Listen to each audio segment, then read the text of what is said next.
ಅಲ್ಲ ಸ್ಟಾರ್ಟಿಂಗ್ ಹಂಗ ಎಲ್ಲಾ ಸಿದ್ಧತೆನ ಆಗಿದೆ. ನಮ್ಮ ನಾಯಕರಾದಂಥ ACC ಅಧ್ಯಕ್ಷ ಆದಂಥ ಮಲ್ಲಿಕಾರ್ಜುನ ಖರ್ಗೆ ಸಾಹೇಬರು ಬರ್ತಾರೆ. ನಮ್ಮ ಮೆಚ್ಚಿನ ನಾಯಕರು ರಾಜ್ಯದ ಮುಖ್ಯಮಂತ್ರಿಗಳಾದಂಥ ಸಿದ್ದರಾಮಯ್ಯ ಸಾಹೇಬರು ಬರ್ತಾವ್ರೆ, ಪರಮೇಶ್ವರ್ ಸಾಹೇಬರು ಬರ್ತಾವ್ರೆ, ಸತೀಶ್ ಅವ್ರು ಬರ್ತಾವ್ರೆ, ಮುನಿಯಪ್ಪ ಅವ್ರು ಬರ್ತಾವ್ರೆ, HK ಪಾಟೀಲ್ ಸಾಹೇಬರು ಬರ್ತಾವ್ರೆ, ಸಂತೋಷ್ ಲಾಡಂದು ಜಿಲ್ಲಾ ಉಸ್ತುವಾರಿ ಮಂತ್ರಿ ಅವ್ರ ನೇತೃತ್ವದಲ್ಲೇ ಈ ಕಾರ್ಯಕ್ರಮ ಆಗ್ತಾ ಇರೋದು. ಶಿವಕುಮಾರ್ ಸಾಹೇಬರು DK ಶಿವಕುಮಾರ್ ಅವರು ಆಚೆ ಇದ್ದಾರೆ, ಬರಕ್ಕೆ ಪ್ರಯತ್ನ ನಿನ್ನೆ ಮಾತಾಡಿದೆ, ನನ್ನ ಫೋನಲ್ಲಿ ಮಾತಾಡಿದೆ.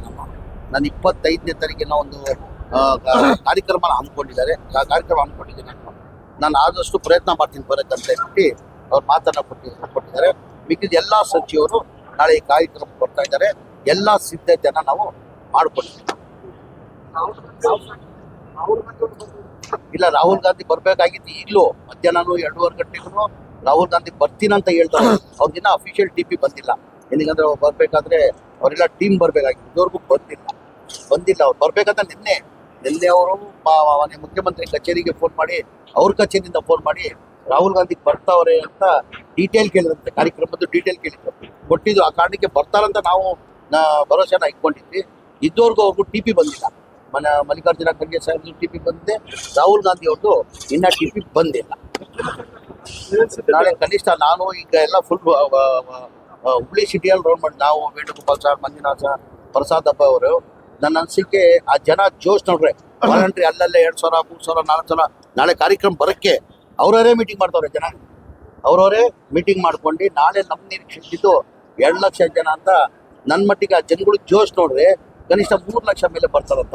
ಒಂಥರ ಈ ಎಕ್ಸಿಬಿಷನ್ ವಾತಾವರಣ ಥರ ಆಗ್ತದೆ. ಮನೆಗಳು ಕಟ್ಟಿರೋದು ನೋಡಿ ಜನ ಖುಷಿ ಪಟ್ಟು. ಮೊನ್ನೆ ನಾನು ಗದಕ್ ಹೋಗಿದ್ದೆ.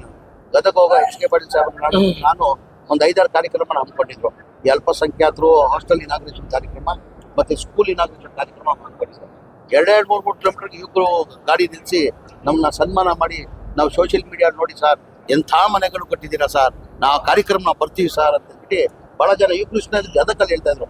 ನಿನ್ನೆಯಿಂದ ಹಾವೇರಿಯಿಂದ ಎಲ್ಲ 50-50 ಅಂತ ಕೇಳಿದ್ರು. ಎಲ್ಲ MLA ನಮ್ಮ ಸಿಕ್ಕೋ MLA ಯಾಸೀರ್ ಖಾನ್ ಪಠಾಣ್ ಅವರು 200 ಬಸ್ ತಗೊಂಡಿದ್ರು. ಬೇರೆಯವರೆಲ್ಲ ರಾಣಿ ಬಿದ್ದು, ನೀರೇಕೆರು, ಬ್ಯಾಡಗಿ ಅವರೆಲ್ಲ 50-50 ಬಸ್ ತಗೊಂಡಿದ್ರು. ನಿನ್ನೆ ರಾತ್ರಿ ಫೋನ್ ಮಾಡಿ, ಇಲ್ಲ ಸರ್ ಜನಗಳು ಸಿಕ್ಕಾಪಟ್ಟೆ ಡಿಮ್ಯಾಂಡ್ ಆಗ್ತದೆ, ಇನ್ನ ನಮ್ಗೆ ವೆಹಿಕಲ್ ಬೇಕಂತ ಅಲ್ಲಿಂದಾನು ಫೋನ್ ಬಂದಿತ್ತು, ಗದಗಿಂದಾನು ಫೋನ್ ಬಂದಿತ್ತು. ಇಲ್ಲಿ ಲೋಕಲ್ ಭಾಗದಲ್ಲಿ ಬೆಳಗಿನ ಅದೇ ಫೋನ್ ಕೊಡೋ ನಮಗೆ, ಸರ್ ನಾವು ಬರ್ತೀವಿ, ನಮ್ಮ ವೆಹಿಕಲ್ ಕಳಿಸಿ ಸಾಕು, ಬೇರೆ ಏನು ಬೇಡ, ನಿಮ್ಗೆ ವೆಹಿಕಲ್ ಕಳಿಸಿ ನಾವು ಬರ್ತೀವಿ ಅಂತ.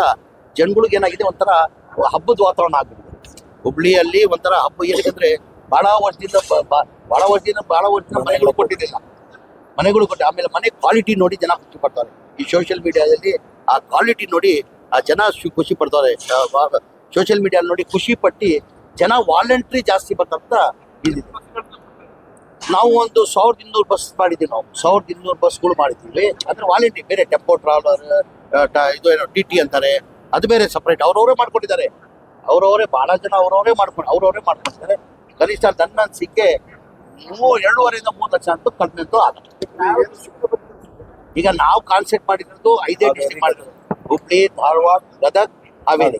ಏನಕ್ಕಂತ ಪಾಪ ದೂರದಿಂದ ತೊಂದರೆ ಆಗ್ಬಾರ್ದಂತ ಈ ಹಕ್ಕುಪತ್ರಗಳು ಕೊಡೋ ಕಾರ್ಯಕ್ರಮ ಕೊಟ್ಟಿದ್ದಾರೆ. 20,350 ಹಕ್ಕುಪತ್ರಗಳು ಕೊಡ್ತಾ ಇದೀವಿ. 5 ಜಿಲ್ಲೆ ಹುಬ್ಳಿ, ಧಾರವಾಡ, ಕೊಪ್ಪಳ, ಗದಗ್, ಹಾವೇರಿ 5 ಜಿಲ್ಲೆ 20,360 ಲಗ್ಭಗ್ 360 ಹಕ್ಕುಪತ್ರಗಳು ಕೊಡ್ತಾ ಇದೀವಿ. ಅವ್ರಿಗೆಲ್ಲ ಸ್ಟಾಲ್ ಆಗ್ತಾ ಇದೀವಿ. ಅಲ್ಲಲ್ಲೇ ಒಂದು 10 ಮನೆ ಮುಖ್ಯಮಂತ್ರಿ ಕೈಯಿಂದ ಮತ್ತೆ ACC ಅಧ್ಯಕ್ಷ ಆದಂತ ಮಲ್ಲಿಕಾರ್ಜುನ ಖರ್ಗೆ ಸಾಹೇಬ್ರಿಂದ ಒಂದು 10 ವೇದಿಕೆ ಮೇಲೆ ಕೊಟ್ಟು ಎಲ್ಲ ಸ್ಟಾಲ್ ಆಗ್ತಾ ಇದೀವಿ. ಹುಬ್ಳಿದು ಒಂದು, ಧಾರವಾಡ ಒಂದು, ಗದಗ್ ಒಂದು, ಕೊಪ್ಪಳದ ಒಂದು, ಅಲ್ಲೇ ಹಕ್ಕುಪತ್ರಗಳನ್ನು ಕೊಡೋದು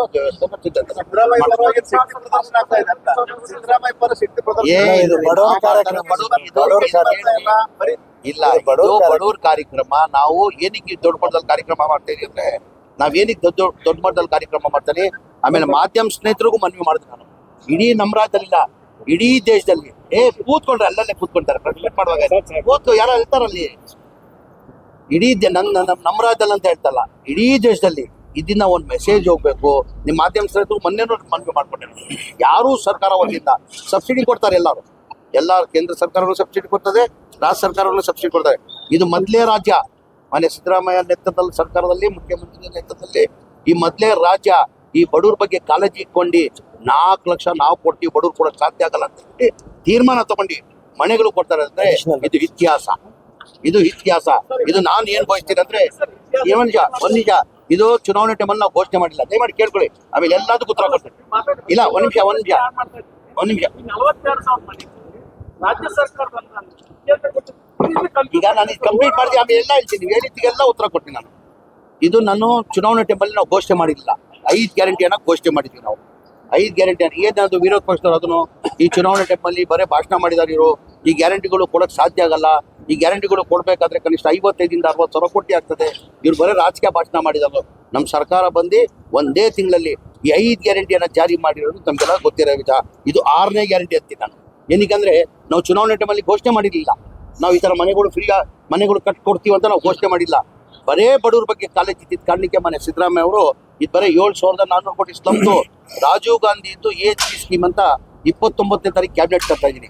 ಅದು 2,100 ಕೋಟಿ, ಒಟ್ಟಾಗಿ 2,30,000 ಮನೆಗೆ 9,500 ಕೋಟಿ ನಾವು ಮಾತು ಕೊಟ್ಟು ಚುನಾವಣೆ ಟೈಮಲ್ಲಿ ಕೊಟ್ಟಿಲ್ಲ.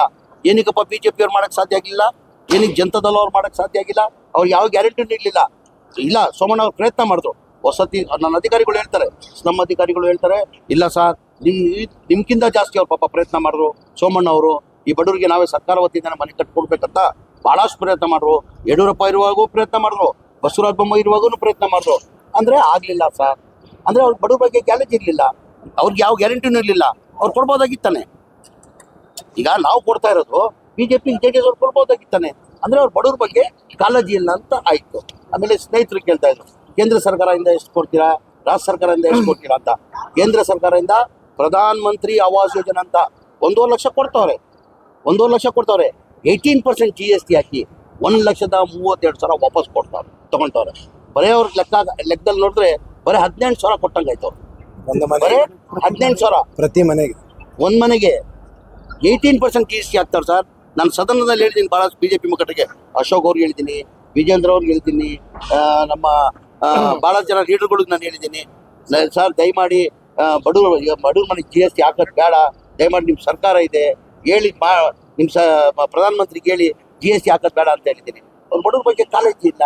ಅಂದರೆ 1,50,000 ಲಕ್ಷ ಅವ್ರು ಕೊಡ್ತವ್ರೆ, 1,50,000 ಲಕ್ಷ ನಾವು ಕೊಟ್ಟು ಬೆನಿಫಿಷರಿ 4,50,000 ಲಕ್ಷ ಕೊಡಬೇಕಾಗಿತ್ತು. ಎಷ್ಟು? 4,50,000 ಲಕ್ಷ. ಟೋಟಲ್ 7,400 ಮನೆ ಸ್ಲಮ್ಗಳದು 7,400 ಕೋಟಿ. 1,80,253 ಮನೆಗೆ ಬೆನಿಫಿಷರಿ 8 ವರ್ಷದಲ್ಲಿ ನಮ್ಗೆ ಬರಬೇಕಾಗಿದ್ದು 7,400 ಕೋಟಿ. ಬರೇ 110 ಕೋಟಿ ಬಂದಿತ್ತು. ಯಾರೋ 5,000 ಕೊಟ್ಟವ್ರೆ, ಯಾರೋ 10,000 15,000. ಪಾಪ ಬಡವ್ರು ಅದು ಕೊಡೋಕೆ ಸಾಧ್ಯ ಆಗಲ್ಲ. ಬರೇ 310 ಕೋಟಿ ಬಂದಿತ್ತು. ಕಾಂಟ್ರಾಕ್ಟರ್ಗಳು ಏನು ಮಾಡಿದ್ದಾರೆ, ಈ ಟೆಂಡರ್ ಕರಿತೀವಿ ನಾವು.